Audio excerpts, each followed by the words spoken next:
Tucker Carlson had something to say about the Queen's passing. Shall we take a look at his opinion? The British Empire was more than just genocide. In fact, the British did not commit genocide, except arguably against the Dutch during the Boer War. Oh my God. Oh my God, man. It hasn't even been 7 seconds. I've already got to stop him. What are you talking about? What does that mean?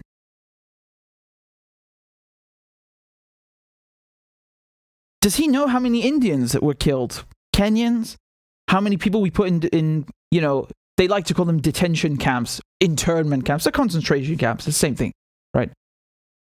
My God. Who taught you history, man? The British did give the world the Magna Carta and habeas corpus and free speech. Yes, the free speech that gets you arrested if you protest the monarchy.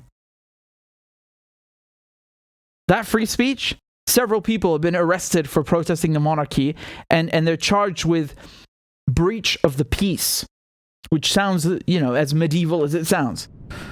They helped end the transatlantic slave trade, as well as the ritual murder of widows. Oh, God, man, this guy's funny. Yes, Tucker, that's true. We were the first to end slavery. Do you know, however, that we were participating in the transatlantic slave trade before that? Did you forget this? Yes? Did you, that kind of slipped your mind? What about the fact that even after slavery was abolished, people in America, in the United States, right, in the colonies over there, they were actually continuing to operate plantations, to own slaves. How would they finance and fund this? With lenders from England. So even though, slavery was abolished in England, people there were still financing slavery overseas. So again, this is a moot point. It's not entirely accurate, is it? In India. The British Empire spread Protestant Christianity to the entire world. Oh my God. It published some of the... Oh, Christ. Yo, man, you need to stop, man. You need to stop. I'm going to be very straight up, man. I'm going to be very straight up. The kind of Christianity that Britain spread is not really Christianity, right? Like how it's practiced in how it's supposed to be practiced in the Levant, where it actually comes from, in Syria and Palestine. It's a completely different Christianity. It's a Christianity that is molded and formed to fit white supremacy. It's nothing to do with what Jesus taught. It's nothing to do with Christian values. I don't think that he understands what Christianity, in quotation marks, the British spread. It's not a very nice one. You understand? Wow. God, I'm shocked. I'm shocked, really. The greatest literature ever written, and produced the finest manufactured goods ever made anywhere at any time, including now. Yes, Tucker, I wholeheartedly agree with you. We make lovely cars and planes in England. The Industrial Revolution, how do you think that was financed? The trains that were built in England were forced upon Indians, right? Because you hear some people say, people that think colonialism is great, say, yeah, well, Britain, in India, they left all these railways and this infrastructure. Yeah, but they did it because it benefited British companies and British trade. They didn't do it it wasn't a gift.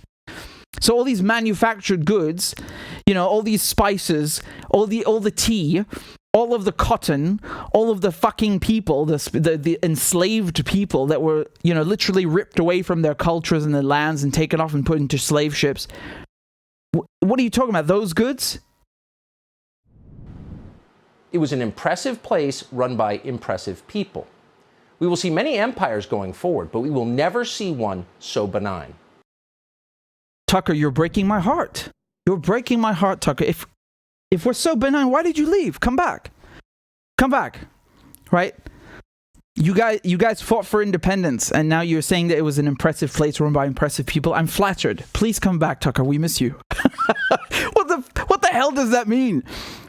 Benign. What was benign about it? I've just gone through a laundry list of crimes that the British, committed in Kenya, in India, in the Middle East, right? In Palestine, Egypt, you name it. You name it. I showed you the map. 1/5 of the planet was under British rule. British rule was not something pleasant. Do you understand? It was forced upon a lot of people.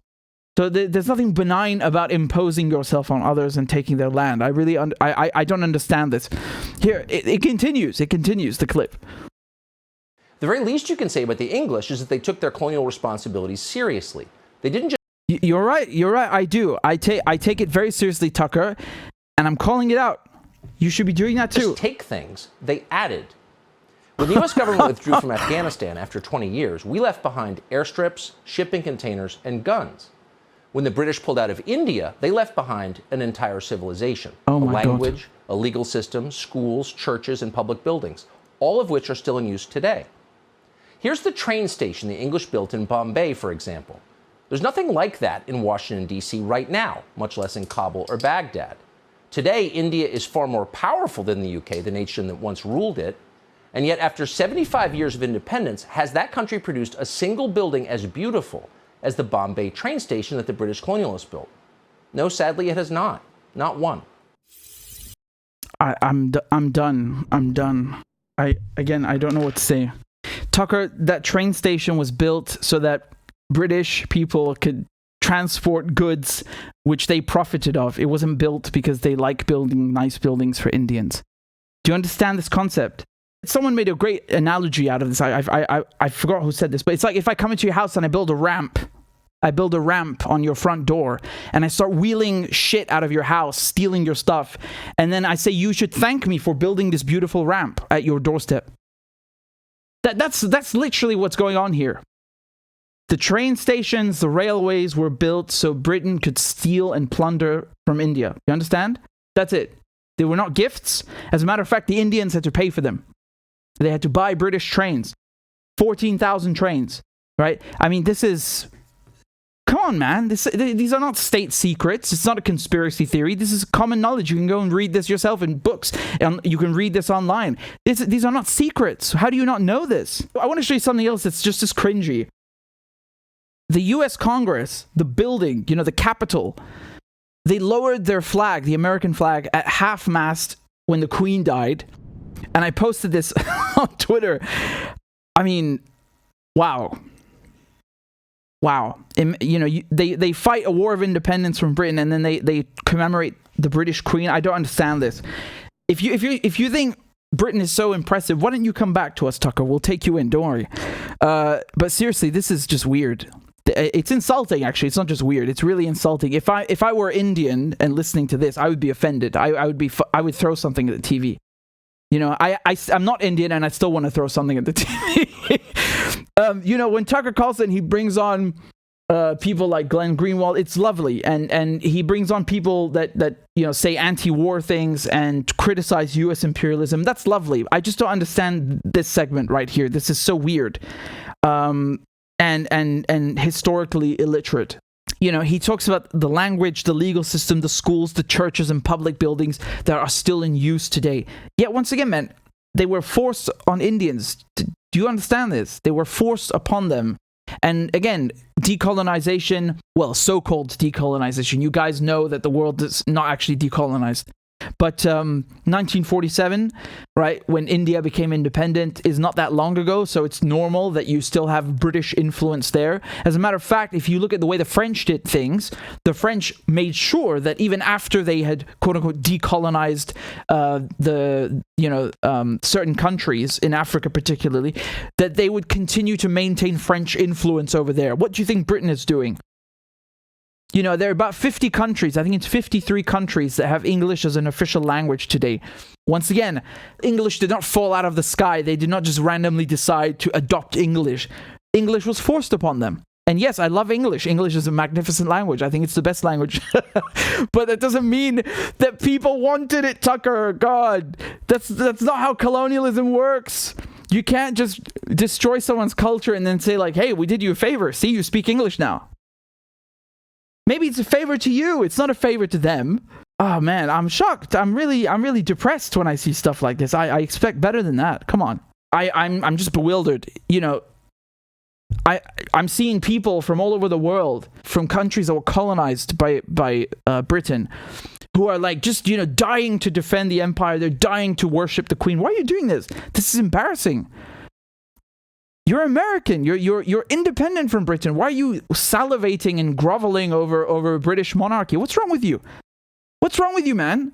I'm not talking about Tucker only. I'm speaking in general. Like, why do you do that? Why is Nancy Pelosi telling the Capitol to lower the flag at half-mast, like as if the British Queen is a U.S. president or something?